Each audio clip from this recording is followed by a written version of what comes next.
ravi de vous retrouver sur Rufisque Sénégal Télévision amis chers internautes nuyu naa leen bu baax dal leen jàmm sa émission nooy def ba fallu comme ces temps si ni nga ko gisee dans le cadre de la campagne électorale dañuy fekk ji ñi nga xam ñooy leaders yi seen QG am ak ñoom waxtaan lu jëmal seen programme tey jii ñu am mbégte contentement daal di dalal docteur Oumar Cissé di candidat ville bu coalition Yewwi Askan Wi nekk ganu émission nooy def ba fallu ñu bàyyi ko mu nuyoog say internautes monsieur Oumar Cissé ñu bàyyi la nga nuyoog li nga xam ne mooy mu internaute yu Rufisque Sénégal Télévision. waaw jërëjëf et maa ngi wax asalaamaaleykum ñi may seetaan ñëpp ak yéen ñi nga xam ne ñoo bokk teewee fii di kontaan ci li ngeen ma def ma nekk gan seen ganu émission internet yëpp nag di leen souhaiter émission boo xam ni dina am njariñ dina leer te dina dab seen bëgg-bëgg seen gis-gis ci li émission war a mel yéen nit di rafetlu li ngeen déplacé wu ñëw ba ci fii ci siège Yewwi Askan Wi pour waxtaan ak ñun d'accord di ngeen remercier bu baax docteur fi nga xam ne fa la ñuy commencé mooy si li nga xam ne mooy élection yi 2022 ñu gis la nga daal di intégré coalition Yewwi Askan Wi mën nañ xam dugg bi intégration coalition Yewwi Askan Wi naka la demee waaw dafa nga dëgg parce que loolu xam nga ñi nga xam nañ ni Vision Rufisque a créé 22 octobre 2005 ba léegi Vision Rufisque moom lay coordonné mais xam nga 2016 Vision Rufisque dafa travaillé xam nga en 2014 déjà amoon na yeneen gox yoo xam ne Guédiawaye Pikine ak feneen ak feneen dañ gisoon li ñuy def ci Vision Rufisque ñoom ñu bëgg ko def seen gox ndax démarche yu Vision Rufisque bi ñu daan wax ni vision la tudd sant Rufisque ça veut dire que ñëpp sax dara dañ jàpp ni moom gënoon siiw bi ñu ko créé mu nekk mois citoyen def ay jaar-jaar yu bëree bëri ñu am benn plateforme même bu ñu créé woon Vision Sénégal en 2016 ñu commencé liggéey ak taxaw Sénégal. D'accord yéen a ngi fàttali ko à l'époque créé woon nañ initiative 2017 maanaam taxaw ñoom ak sous la présidence du président taxaw du président Khalifa Sall ak ñeneen formation FSD bi ci penc alliance penco ñu bëri daal ñu créé woon ñoo dem ba nekk Manko taxaw Sénégal xam ngeen ni man participé woon naa ci élection législative yi 2017 foofu nag dafa fekk vision dans le cadre de la plateforme Vision Sénégal mi ngi woon ci biir Manko taxaw Sénégal à partir de initiative ndax initiative moom lañu bokkoon ak le président Khalifa Sall d'accord loolu moo dem ba ñu continuer cette collaboration très franche avec le président Khalifa Sall dans le cadre de taxaw Sénégal ba nga xam ni mën nañ ni yàlla def ñu bokk ci membre fondateur de taxaw Sénégal à côté d'éminentes personnalités donc sous la présidence de notre frère de notre camarade le président Khalifa Sall nga xam ni on est liés sur notre vision pour le Sénégal nos visions pour les villes comment on doit gérer les villes donc tout cela fait que ñun ñu nekk taxaw Sénégal donc souvent sax nit ñi dañuy juum parce que taxaw Sénégal plateforme la souvent nit ñi dañuy foog ni parti la du parti c'est une plateforme dans laquelle il existe PSD Valeurs d'autres visions d'autres organisations kon mën nañu ñun nous sommes déjà dans la coalition taxaw Sénégal qui est maintenant dans la coalition Yewwi donc on peut dire que Vision est dans la coalition Taxawu Sénégal qui est dans la coalition Yewwi donc Vision est encore Vision maintenant dans la coalition Yewwi mais surtout à partir de la coalition Taxawu Sénégal avec laquelle nous cheminons depuis quand même 2016 donc loolu moo ñu indi ci biir coalition Yewwi Askan bi mu ci indee nag dafa fekk aussi xam nga coalition Yewwi Askan Wi ay la yoon ñëpp mën nañ jàpp ni ñi ko ŋànk bokk nañ gis-gis ci wàllu naka la démocratie war a doxee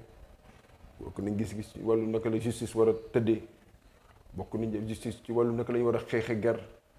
xeexu mauvaise gouvernance donc bokk nañ gis-gis ci comme ni ko tur bi waxee rek Yewwi Askan Wi am na suñu benn xarit boo xam ne buy wax Yewwi Askan Wi daf naan ñaari xeetu yeewi la yeewi pour que ñi doon yee nga yeewi leen yeewi ku ñu ligoté nga libéré ko xam nga donc dimension yooyu yeewi dafa am solo couleur yi Yewwi Askan Wi fësal na ko tey defe naa moom lañ gën a ràññee ci coalition ci Sénégal yi. moom la ñëpp ràññee. maanaam li tax nag mooy valeurs yi nga xam ni ñi nekk Yewwi foofu la ñu adossé wu ñëpp xam nañ ni ñoo ñooy incarné alternative rupture yi ñu namm ci réew mi rupture yi ñu ne naka la ñu war a est-ce que dañuy continuer cette gouvernance vicieuse et clanique pour ne pas dire tyrannique adossée sur vraiment le mensonge la prévarication des ressources yu doy war daal ci réew mi ak surtout disparition valeurs yi xam nga ñi yore Yewwi Askan Wi loolu lañ partagé moo tax coalition boobu ñoo am ci yaakaar pour ëllëgu Sénégal ñu nar ko tàmbali nag ci local yi jëm ci législative jëm ba ci présidentielle ñun nag ku ñu xam suñu taxawaay ci local yi xam suñu taxawaay ci ville yi loolu kenn dootu ko leeral Sénégal kenn dootu ko laaj ñu gis ne wax say biir wax li nga xam ne doole bi nga xam ne coalition Yewwi Askan Wi am na ko mu mel ni tamit loolu est-ce que loolu ngeen basé wu ba ngeen yéex a fësal seen candidature si li nga xam ne mooy législatif yi municipal yi ñu dëgmal laata ngeen a def seen première sortie au niveau du jardin public. waaw xam nga ñu première sortie bu fekkee ni en terme de daanaka buñ da nga naan sax ñun sur première sortie début jour ouverture campagne bi la. ñun peut-être ñun rek ñoo démarré campagne noonu xam nga ñu bari ñu ngi def yeneen xeetu ñun dañuy démarré par meeting xam nga loolu quand même ñu bari meeting dañ ci daan tëjee parce que day fekk ñu liggéey ba pare ñun moom lañ démarré loolu yëpp dafa pour firndeel dañ yàgg liggéey waaw peut-être que parti bi ngay wax mooy yéex a fësal candidature yi mooy processus bi ñu jaaroon xam nga ay àndu nawle la àndu gor la et ñu teg ko ci ay charte ñu teg ko ci accord cadre yëpp leer mu war a jaar fenn ku nekk war a ñi ko séq ñëpp ku nekk am sañ-sañu am ambition pour sa gox. dëgg la loolu nag bu amee dañ koy togg di ko waxtaanee di dem ba nga xam ni bu ñu ki ñu tànn ñu ci ëpp majorité bi ànd ak moom campagne. tey jii li koy firndeel mooy man à l'échelle de la ville mooy candidat de la ville. ñi ngeen gis ñuy nekk ak man sama directeur de campagne Pastef la jóge kii ngeen gis ci pôle communication bi FDS la jóge d'accord boo demee suñu candidat fii à l'est Elimane Sakho Sembène nga xam ni moom lañ bëgg mu gañe est bi te incha allah dina ko gañe kooku Pire la jóge d'accord boo demee suñu candidat au nord muy Maître Assane Kassé jóge Taxawu Sénégal boo demee suñu candidat à l'ouest Bara Diouf jóge MRDS ñooñu ñetti xale yooyu yëpp ñëpp ràññee ni ñu set lañ ci seen jikko seen doxalin ñu am xam-xam lañ ñu bëgg seen gox lañ am nañ ci yaakaar. dëgg la am nañ ci yaakaar. tey jii askanu Tëngéej ci la ñuy xaar si Yewwi Askan Wi. ñu ci xaar bari na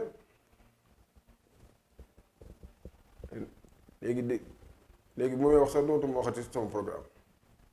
waaw parce que après nañ si dugg quoi. parce que dama ni fukki at ak yenn saa si am naa fukki at ak juróom-benn boo demee sax kër yu bari boo fa duggee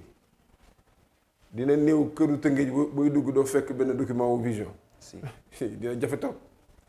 muy document wu 2009 di ko document wu 2014 wala protocole bi ak Macky Sall dina néew loolu yëpp nag. suñu ambition pour la ville la léegi nag ak ñi ñu àndal ñu des ambitions aussi pour les différentes communes mais ville bi sax dina am presque une dimension intercommunale loolu defe naa buñ ne lan la Yewwi Askan bi nar a apporteel askan wi bu weesoo li ñu la nar a yewwi ci ñaari xeetu yewwi yi may wax sax mooy souvent léegi je le répète bi nga xam ne mais avoir de véritables équipes municipales un maire buy jouer rôle am un bureau municipal buy jouer rôle am des conseillers qui jouent le rôle donc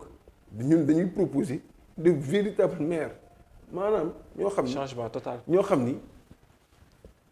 ci soxla askan bi de façon globale et générale sans pas de façon pas ni ñu ko defee de façon aussi partisane di wut ay clientèle non clientèle politique déedéet ñooñu bu ñu am nañ projet proposé nañ ko Rufisquois bu yàlla defee ba Rufisquois adhéré ci projet bi sur les 60 mois de principe yoo xam ne seen gestion ci la war a adossé wu da nga leen di fekk tout le temps sur la ville maanaam di def liggéeyu maire sur toute la ville loolu buñ koy wax noonu da ngeen naan lu simple la mais pour ñun fànn boo jël dafa am lu ñu laaj commune ak ville bi ak département bi par rapport à la gestion ak nu war a ville bi nag ba jël exemple ville bi nga xam ne man parce que candidat ville la aussi candidat ville la nekk maire de cette ville boo nee jàkk dëkk Tëngéej boo ko nee jàkk dinañ ñi am na dégradation boo xam ne dafa historique damay wax nit ñi ma leen fan ngeen dina néew am nañu di nga dem benn gox ñun kenn ne la man sentiruma maire mais sentiruma l'institution ville ci sama côté si man leen boo demee ci yeneen réew yu avancé yi liñ ñu rawee mooy foo tourner daj maire daj mairie daj l'institution municipale maanaam mooy lan doo xaar 10 minutes 15 minutes nga gis benn oto bu romb bind ci pour élagage des arbres de la ville nga tourner kenn gis ay agents municipaux ñuy monter des bancs publics nga tourner fenn gis ñuy balayer gis na fenn ñuy raxas nga tourner fenn ne gis ñuy jëmbat ay garab nga tourner kenn ainsi de suite quand même maanaam dañuy l'institution municipale dafay jouer son véritable rôle fii boo jëlee ñun suñu ville dama ni am nañ ñu ngi lim ne am nañ junni agent am na lu bari lu ñu mën a indi ci ville amul liggéey booy jël ci àddina te amul partie main d'œuvre lépp looy def ci àddina ci xeetu liggéey dinañ fi boole main d'œuvre yenn saa yi sax main d'œuvre bi gën ci ëpp doole matériel bi yenn saa yi mu gën ci ëpp doole leneen. d'accord kon damay jàpp ni man junni nit ressource la car macha allah damay ressource la lii pour wan la ni ñun bés bu ñu yoree. ville bi bu keroogee waa Tëngéej dinañ sentir l'institution municipale à côté population yi dinañ sentir seen côté ndax dama koy wax souvent ni leen junni dama ni da nga ni junni nit mën naa am genn wàll gi ñoom la ñuy utiliser man même ñi buggul ñi nga xam ne amaguñu cofeelu di liggéey pour seen ville yàlla mën na ma may possibilité ma bëggale noonu loolu ndax xam naa ne ñoom mën nañ koo bëgg ma ne junni nit ñooñu ñëpp insha allah bu ñu joxee dëkk bi dinañ leen bëggaloo liggéey pour sa dëkk dinañ leen liggéeyloo pour seen dëkk man li may wax léegi moo ko ndax ma saa ko def si parce que nemmeekoon nañ ko 2014 bi nga xam ni municipalité bi daal nañ leen installé yenn changement yoo xam ne gisoon nañ kii boobu fekk yaa ngi woon à côté de la ville. waaw boobu sax moo tax boobu dama donte nekku moon sax adjoint maire mais maire bi dëgg-dëgg ñëw fii la toog bëgg gis sama programme ne ma dama bëgg nga liggéeyal mu dëkk bi man it ma ne waa Tëngéej am na fi ñaari at yoo xam ni daanaka at bi nga xam ni programme d'urgence moom la duré ak at bi nga xam ne moom lañ defar assises yi yooyu yëpp moo ma nekk sama bopp ci yu bari nettoyer dëkk bi di curer di pomper canal yi dindi suuf si taal boulevard loolu parce que loolu mooy lu commune ville municipalité war a def. donc loolu moom programme d'urgence parce que li tax ñu def ko programme d'urgence ça veut dire kenn def ko normalement. donc dañ koy def programme d'urgence pour que bala nga naan da nga fay nekk. dëgg la loolu boo ko defee ci lay permettre nga téye sa dëkk. léegi nag boo téye sa dëkk kenn tëñi kon nga am foo jëm nga ne dëkk bi nii la mel lii mooy sama vision bi du ay rêve dafay basé wu ci la nga xayma la nga natt ci dëkk bi nga ni dëkk bi fii la toll fii la nam fii léegi 20 ans wala fii léegi 25 ans dëkk bi egg fa loolu nag boo nee fii léegi nangami at dëkk bi egg fa mooy sa vision léegi nag pour mu egg fa dafa am ay benn stratégie booy mettre en place des actions que tu mets en place que tu mesures que tu corriges pour jéem foofu kon dafa amoon cohérence le fait que nga ni urgence maanaam lu ne kët ni jon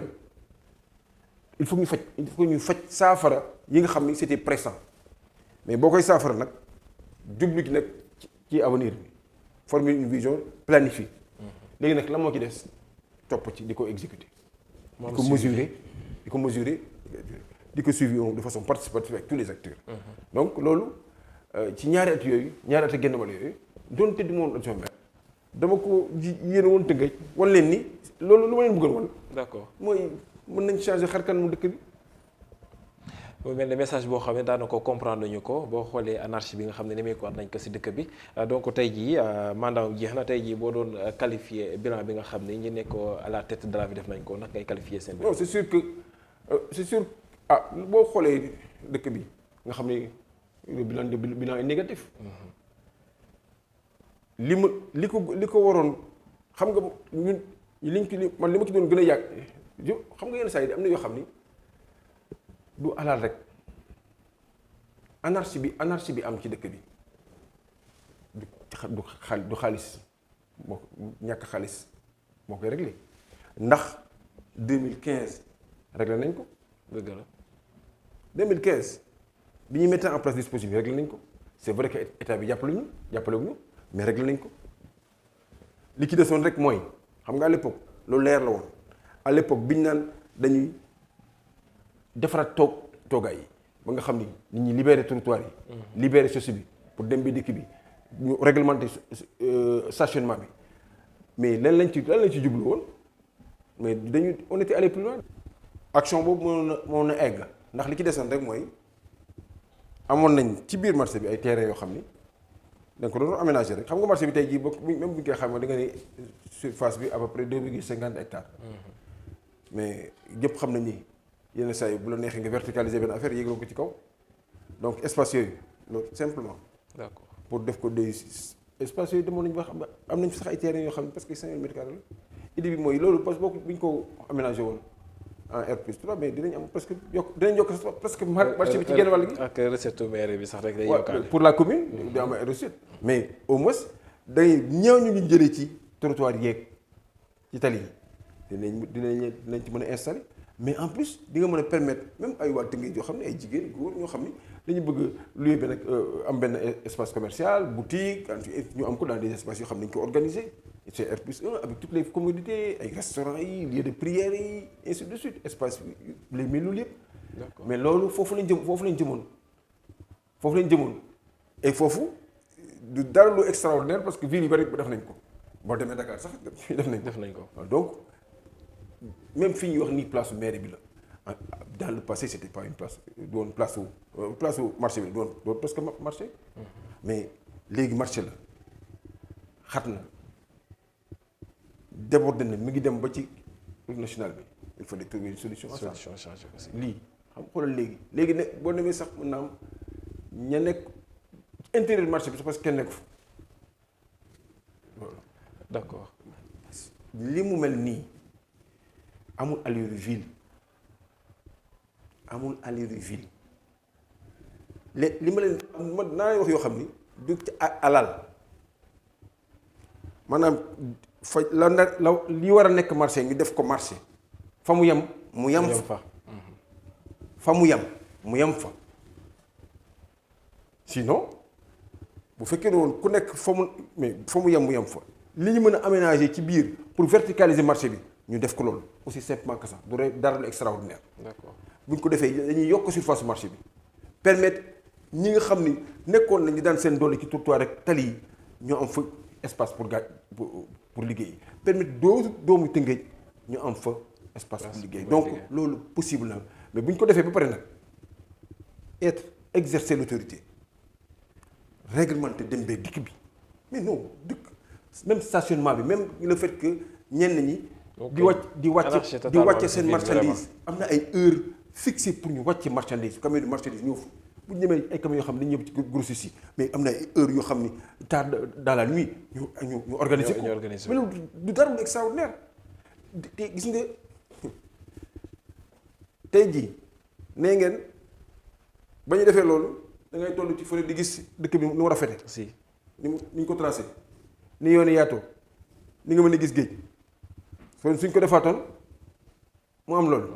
suñ ci yokkoon ne def nañ construction yooyu may wax au niveau ci biir terrain nga xam ne ville bi moo ko moom pour que augmenter surface su marché bi mais en vertical sax ñu reloger toutes ces personnes là et même d'autres personnes suñu organiser woon plan de circulation bu taxaw bu ñu respecté boo xam ne on sera très ferme dem beeg dikk bi ci ville bi mooy lu changé suñu de xam nga yamul ci loolu mais fii lu ne ngay gis fu ne ngay gis nit dina am sax benn ay taaw ay bantam mu jël ko def ko ci sur tout le trottoir lu ne ngay gis anarchie au fait li premier aspect beauté mooy l'ordre mais kenn léegi kenn ñemewul déplacé wu kenn xameetul dara boo moytul ci grande li ñuy jaay nii mën nañ dem ba ci biir grande mosquée dafa jaay jël bu ñu leen ko bàyyi léegi tey jii au soir du 23 janvier incha allah si vous êtes élu à la tête de la ville yan changement ngay indi wala même programme bi ngay conduiraat déedéet xam nga li ma la wax li ma defaroon ville bi jàpp leen ba ñu am un PDUD plan de développement urbain durable horizon 2035 plan d'action prioritaire bi nga xam ne c'était 2016-2020 lu néew lañ ci def ñi ko seqoon ñi ko waroon def nag ville lañ ci commune yaa ngi ci état yi mais boo ko doon xayma da nga naan presque liñ ci def de façon dérisoire fu xam nga boo nee dama planifier horizon 2035 forcément di nga am des plans d'action yoo xam ni chaque 5 ans nga am plan d'action yoo xam da leen di mesurer di suivre même bu fekkoon exécuter nga action yi da ngay amaat beneen boo leen xoolee loolu nga di gis ci PSE bi donc ñun nag li mu nar a coïncider mooy bu ñu ñëwee en 2022-2026 muy horizon 5 ans boobu forcément ñu am un plan d'action prioritaire adossé sur le PDUD force boobu am na xeetu action yoo xam ne il faut ñu revoir ko c'est normal. parce que ma jox la des choses très simples course bi à l'époque dañ tàndoon entre hippodrome la moo nekk mais léegi lu bari amputé nañ ko. c'est cause travaux yi. mais très bien kon mais y a une utilisation sportive yu école yu bari def foofu ak nawetaane gépp donc mën nañ il faut ñu changer vocation yi mënul nekk hippodrome. d'accord par exemple nga jël même boo xoolee fii Castor amoon na benn station d'épuration bu mag. bu nekkoon ci emprise presque voie ferrée bu fa waa ENDA defa mais terre bi dafa ñëw rek. dina na ko. tonni ko. mu posé problème assainissement yu bari au niveau de Castor. oui mais daf ko ñëw tonni ko alors que mais quand même dafa doon ñu bari dañ ci doon raccordé est-ce que sax seen trop-plein bi di ñëw ba ci canal est bi ñu dund nii xam nga kon yooyu yëpp dañ ko réajuster donc forcément da ngay génne benn plan d'action prioritaire boo xam ni 2022-2026 dafay coïncider ak sunu mandat ak sunu durée mandat ou gis nga force su PDUD bi bon gis naa sax ñenn ñu naan dañuy diagnostic bi moo baax mais planification bi non comme liiruñu PDUD bi PDUD boobu partie boo xam ne diagnostic la qui est très bien fait oui bien sûr parce que quand même lu 200 experts def ay milliers de populations participer yi ak beaucoup d'acteurs locaux c'est sûr que c'est bien fait. Si. Il y a aussi 6 objectifs stratégiques mais il y a aussi 27 lignes d'action et 99 actions pour un coût qui était estimé à 95 milliards. Mais kooku c'était ci période bi 2016-2020 loolu c'est sûr maintenant il faut dem ci 2022-2026. en xool action yi nga xam ne kenn laalu ko ñu réévaluer ko xool action yi nga xam ne c'est les plus pertinents xool action yi nga xam ne y a des besoins nouveaux qui se sont posés. mais loolu est pour dire quoi dama ne li ma fi lim sànq le 24 janvier xam nga léegi sax génn naa 23 janvier léegi 24 laa jëm confirmation la loolu. non léegi damay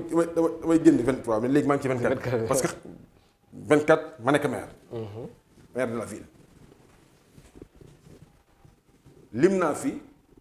xanaa ku mës a def programme d'urgence ba dëkk bi leer. xanaa mën na ko def. waaw 5 ans. ah dama ni ci urgence moo quelques mois rek. xanaa mën naa urgence dëkk bi set dëkk bi désensablé. dañuy curer pomper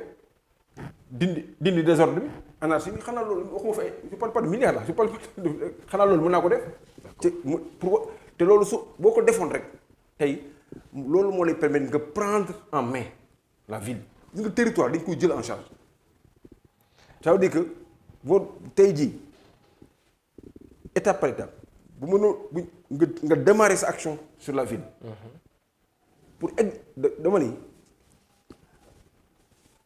da ngay présent sur encore une fois li nga xam ni kenn mënu ko expliquer loolu sax du caaginu ay loolu c'est l'inexplicable mooy situation actuelle bi. dëgg lii kenn mënu ko expliquer kenn xalaatul ci àddina dëkk war a tëddee nii il faut loolu c'est xam nga terme pour il faut y mettre un terme immédiatement. anarchie mënul nekk ci dëkk. ndax jàpp nga ne loolu dina yomb si koo xam ne tey jii bokkul si mouvement présidentiel nekk opposant parce que boo xoolee ñi fi nekk nii dañ bañ seen loxo si lu bëri ndax li ñu fareelu si nguur. xanaa da nga bëgg wax ni ça veut dire que da nga naan rek man chance bi sama programme mooy xaritu président là quoi. non parce que dañuy gis ñi nga xam ne ñi fi nekk lu si bëri bëgg nañ ko def mais nguur dañoo bañ seen loxo dafa wañ seen loxo. xam nga si ñoom. xam nga dama loolu li ma la ciy yokkal mooy man damay ñun ñëpp bëgg nañ normalement je pense que candidat yi bëgg nañ Tëngéej. si man su ma xam nga lan laa doon xaar ci kenn ku ci ñi nga xam ne ay candidats yi nga xam ne beaucoup de candidats yu ci bëri la majorité ils sont issus du pouvoir central ay ñoom ñëpp mën nañu jàpp ni ci coalition bu majoritaire bi lañ bokk. ñoom l'écrasante majorité. Yewwi moo ci vraiment la dynamique oppositionnelle bu claire bu identifiable bu am kii. mais ñooñu moo tax bi mu ñëwee la changer carte gi. non kenn mais waxuma sa changer carte gi ça veut dire que tey jii man su ma nekkoon dans le camp du pouvoir ma gis Tëngéej ni mu mel en partie ma gis ni pouvoir bi bañ a waxuñu ko mu jàppale ville bi de mais au moins mu assumer ay responsabilités am génneel fii ci biti di nga fekk benn canal boo xam ni 2008 lañ ko tàmbali canal boobu gis ngeen ko canal boobu ñu fekk noonu moo waroon nekk canal bi gën a mag ci Tëngéej 2300 mètres état ka fi def chantier ba léegi eggul te moo waroon jël ndox mu bari ki ndoxu taw bi ci Tëngéej ba léegi eggul kon su ma ne woon man boo nekkoon ak président xanaa di nga ni ko président léeg-léeg day état bi moo ko war a def 2008 ba léegi ma nga fa ay milliards dugal nañ ko ci chantier bi bu démarré ren toog bu démarré ren toog ñaari at noonu lañ ko jàppi boobu ba léegi te muy responsabilité état bala ngay wax sax waxu assainissement dégg naa même des candidats de la coalition présidentielle ñu ne assainissement mooy seen priorité non kooku xam nga fan lañ ko war a wane xam nga fan lañ ko war a njëkk a wane état assumer ay responsabilités en matière d' assainissement loolu bu ko état bu fekkee ni proximité ba ak pouvoir bi loolu am na importance foofu la waroon feeñ parce que waxuñu ko mu def leneen pas que mu def liggéeyu mairie mais moom ay propre responsabilité d'abord assainir la ville commencer benn chantier ki 2000 ba léegi qui fait presque 13 ans xalaat nga rek ñu ñemee def benn chantier bu durer autant à Dakar non amul sens ba léegi eggul et mu nekk sax presque mais que di chantier boobu nuisance rek la et puis ñu dugal ci alal bu bëree bëri léegi mu jël fenn mais su ma bokkoon mouvance président xanaa j'allais dire au président de la République mais moom mon Dieu il faut assumer cette responsabilité là loolu sax bu ñu ko defoon au moins ñu mën a gëm ni assainissement c'est une priorité la parce que lii liggéeyu état la état tàmbali na ko mënu cee def dara bu fekkee ni priorité la que proximité avec état moo koy war a régler mais c'est à ce moment là qu'il fallait le faire. doo bàyyi population Sénégal Tëngéej ji ñuy vivre cette catastrophe pendant presque 8 ans xoolal léegi boo moytu ku fa daanu catastrophe la chantier ba mi ngi ouvert et on a consacré beaucoup de milliards à ça waxuma sax loolu mais il y a eu un plan d'assainissement au-delà du plan directeur d'assainissement nga xam ne 99 la woon ak changement yi ci am mais le régime de Maître Abdoulaye Wade avait proposé woon même pour le ci au pluvial bi reprise du canal Bodin bi xam nga canal Bodin bi nekk këri kaw mais bu canal bu gàtt la. d'accord. proposé même mais xool de canal Bodin yenn saa ngeen gis bu tawee inondation ba ci biir mer mais si tey jii il suffit de reprendre le canal Bodin tout le canal la situation boobu. canal ba ci station de relèvement bi xanaa c'est l'un des points donc ça veut dire que bala mu état dafa am responsabilité ci dëkk bu mel ni Tëngéej ak ci dëkk yëpp. d'accord bu ko defoon bu candidat tous ces candidats qui sont candidats yi issus de pouvoir bu ñu ñëwoon ni assainissement seen priorité la population yi mu leen a gëm. d'accord donc docteur daanaka li ñu dese si temps bariwul fi ñuy jeexalee rek parce que bëggoon nañu dugg carrément si côté programme bi mais tey moom yaakaar naa cours magistral lañ doon def donc ñu daal di tëjee rek ak li nga xam ni mooy vote bi parce que bi yoon vote bi raw gàddu la te 3 fois la ñuy voté comme ces temps-ci ni ñuy def émission bu ñuy tëj rek dañuy bàyyi le candidat wala def benn cours si expliquer population yi comment se déroulera le vote. waaw xam nga balaa may vote bi sax yenn saa yi ma dégg ay damay. wax ak population aussi yenn saa nga dégg ñi ne waaw damay voter le docteur Cissé en vie ndax moo am xam-xam bi mais ma dem commune yi voter keneen loolu du tax mu docteur Cissé fan. ah bon xeetu vote bi ñetti vote la vote commune bi vote ville bi ak département bi loolu ñun ak Thiès def naa ñoo ko am mais dama jël rek commune ak ville neen boole. ñépp ñi yaakaar ni bu ñu votelee jël liste ville bi rek votel docteur Cissé tax mu falu boo commune bi mën naa ko jox keneen catastrophe la d'accord ndax loolu dama bëgg ñëpp comprendre ko man pour ma nekk maire ñi bëgg ma nekk maire suñu ma bëggee votel dañu war a votel Elimane Sakho Sembène à l'est dañu war a votel Bara Diouf à l'ouest dañu war a voter Assane Kassé au nord sinon du ma nekk maire boo yemee ci rek ne naa ko voter ci liste proportionnelle bi du ma nekk mukk maire loolu laa leen di expliquer boo yemee ci naa yem ci liste ville bi voter Omar ndax xam naa ni mooy defar ville bi du nekk mukk maire ville strict proportionnel rek moo fa am par exemple 44 conseillers fanaa lu mu noonu la nekk si 44 conseillers xam naa lañ koy répartir ku nekk ñi dem en ville liste yi dem en ville ku nekk li nga am ci ñu la voteel à l'échelle de la ville la ñuy xool poids boobu ñu jox la ci sa wàll ci 44 conseillers supposons que ma amoon 20% même su ma amoon 30% wala 40% su ma amoon 40% peut-être ma am 15 16 xaw ma 4 boo amee 10% am 4,4 ainsi de suite donc mën nga am 40 même boo amoon 40% xam nga 40% à l'échelle de la ville score boo amee bu important même boo ko amoon boo amee 16 17 maximum 18 députés 18 conseillers maximum 19 ca la yem tax na nga nekk maire boo am ñaata conseil est-ce que eggul 80 parce que am na 36 ak 44 xaw ma yu demee noonu xaw ma sax mais kon xam nga même boo amoon 20 conseillers xam nga taxul nga nekk maire xam nga lan mooy tax nga lan moo ciy yokk xanaa doon ma da ngay am 100%. non du yomb du mën nekk sax. donc 40% wala 50% du suffrage bu nga am 50%, tu as 22 conseillers. 50%, la moitié, même la majorité absolue, 50% plus 1, tu as 22 conseillers. D'accord. Lan moo des yeneen conseillers yi jóge ci commune te kooku nag ku raw commune rek lañ koy jox ku gagné est nga am 13 xaw ma 14 13 defe naa ku gagné ouest am 12 ku am nord am 14 kon kooku ku gagné fenn rek lañ koy jox kon ku bëgg Omar Cissé nekk maire yow. da ngay voté si 3 communes yëpp Yewwi Askan Wi. kon dëggoo ma la bu ma même su ma amee ñu ne ñi voté ñëpp sur la ville. su ma amee 50% ci ñoom ñëpp plus 1 du ma am plus de 23 conseillers loolu doy ma. foofu la diggee carrément. te alors que